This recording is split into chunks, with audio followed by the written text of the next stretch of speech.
Life and Times with Danny.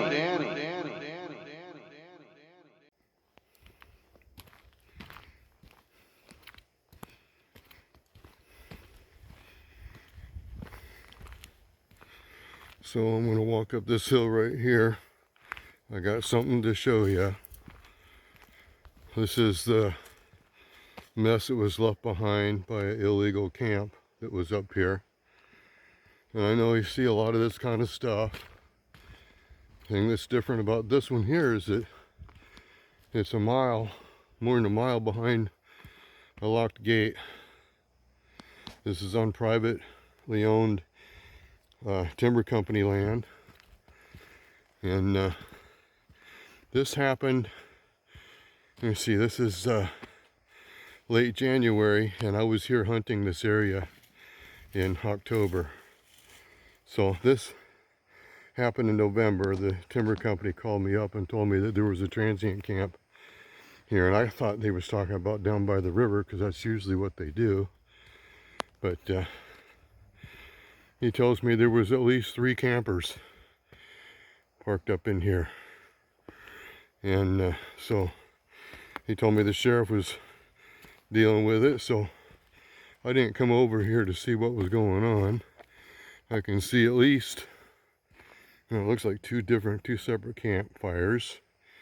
Big fire pit over there, another fire pit over here. He said there was 3 campers in the tent. There's the tent up there, still there. Now I'll just come over. Ooh. And I'll show you this right here.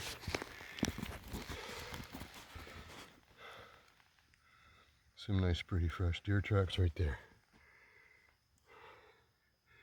So this is one of my favorite hunting spots. This is my pristine wilderness hunting area.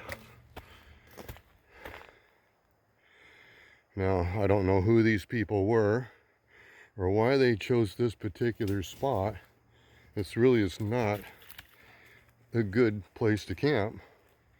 They don't have access to the creek. The creek's, well, they do, but the creek is over here behind this tent. The creek's way down there through those woods. You can see there's garbage way down there even. So these people, they're only here for a short time, and they when they threw their garbage all over the place. So I don't know if these are criminals that got arrested or if they were allowed to leave on their own. But they left a big mess behind. I don't see needles, and I don't see a bunch of alcohol containers. It's possible these guys may have just been some poachers. It's really kind of hard to say. Or they may have been outlaws hiding from the law. That would explain why they were back here so far in the woods. So I'm going to start cleaning up this mess. I figure, well, this is one of my favorite spots. I like to come back in here and just sit, and during deer season I sit here and watch for deer movement. And there's definitely some nice deer in this area right here. And there's some propane tanks down there. These shit way down there on the hill, there's garbage. You know, I got to tell you, these aren't just ordinary homeless people, because I've been homeless. I'll tell my story about that maybe.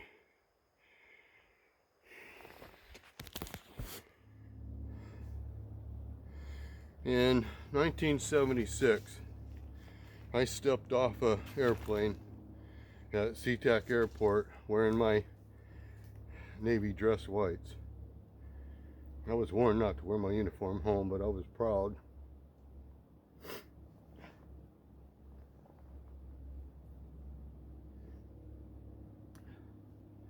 My newborn baby girl and my wife were not there to greet me.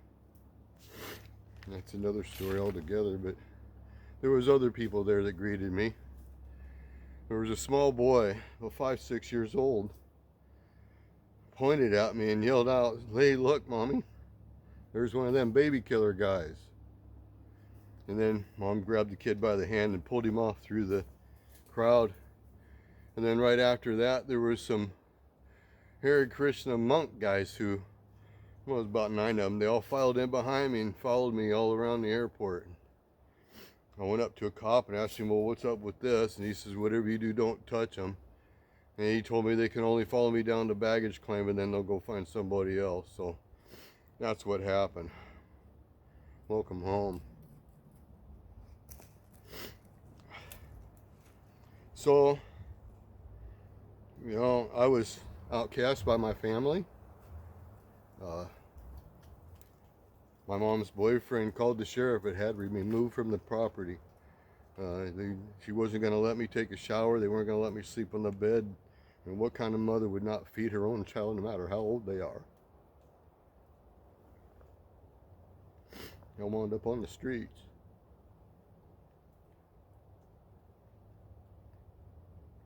I tried living on the streets in Seattle for a while, but that didn't work out for me. I'm not a city boy.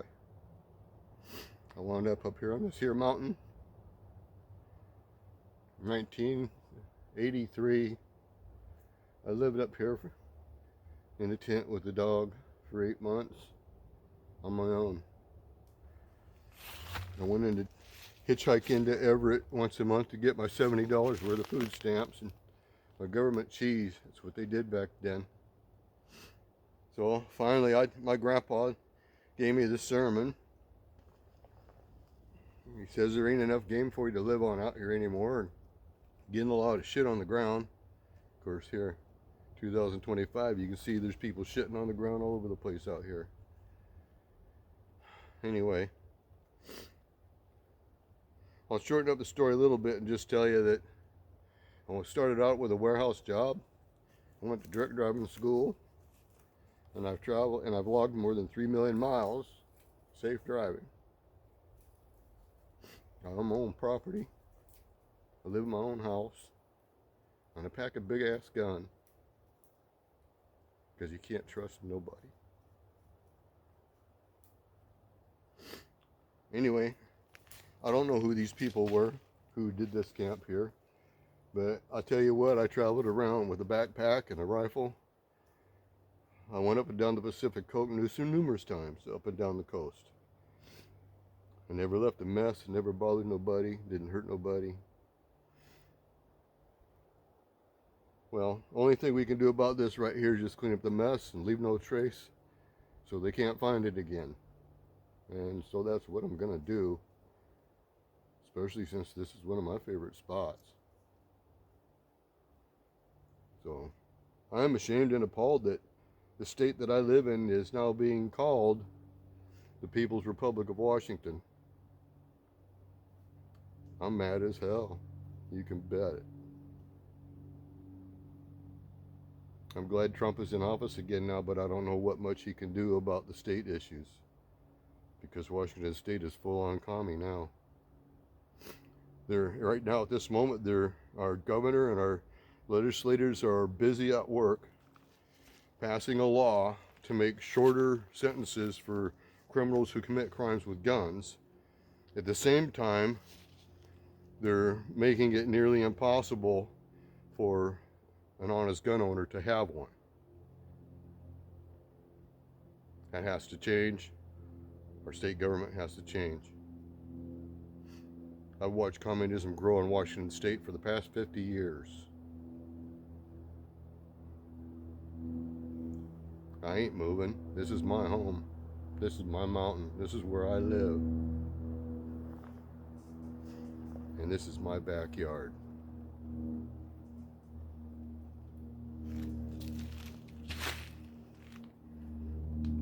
Welcome to America. Love it or leave it.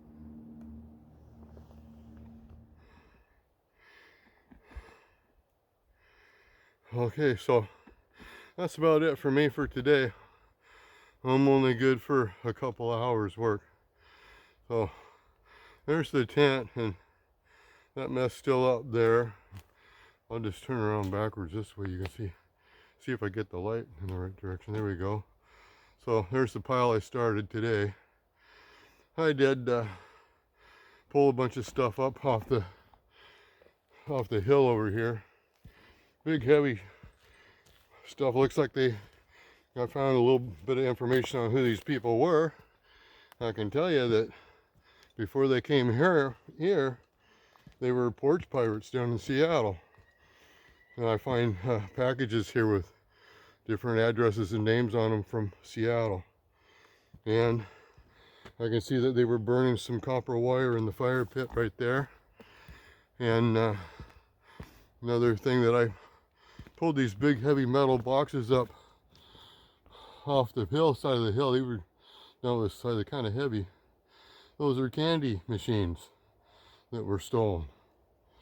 And so I don't think I can do much more for today, but I think tomorrow my daughter might be coming up to help me out, and maybe she'll come up here and help me finish cleaning up this mess. If we get it piled up, well, then the timber company will come and haul it away. There's a couple pieces here. There's a floor jack over there. It's too heavy for me to lift. I can't pick it up. But that's it for today. Thank you for watching Life and Times with Danny.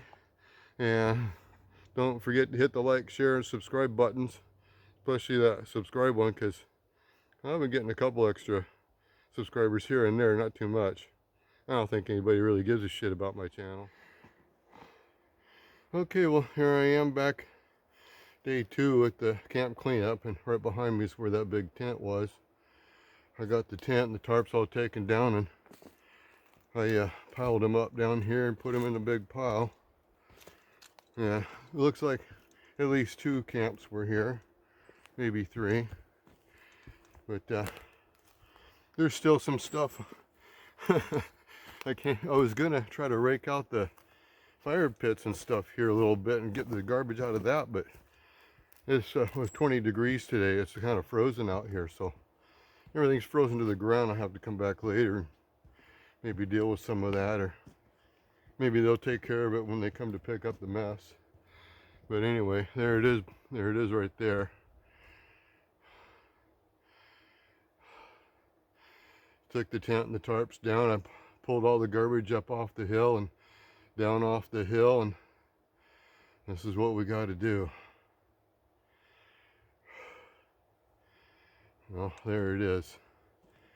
Come have a place to come back here and hunt next year.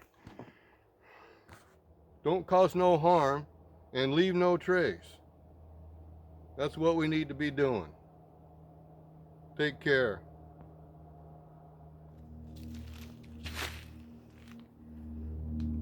Welcome to America. Love it or leave it.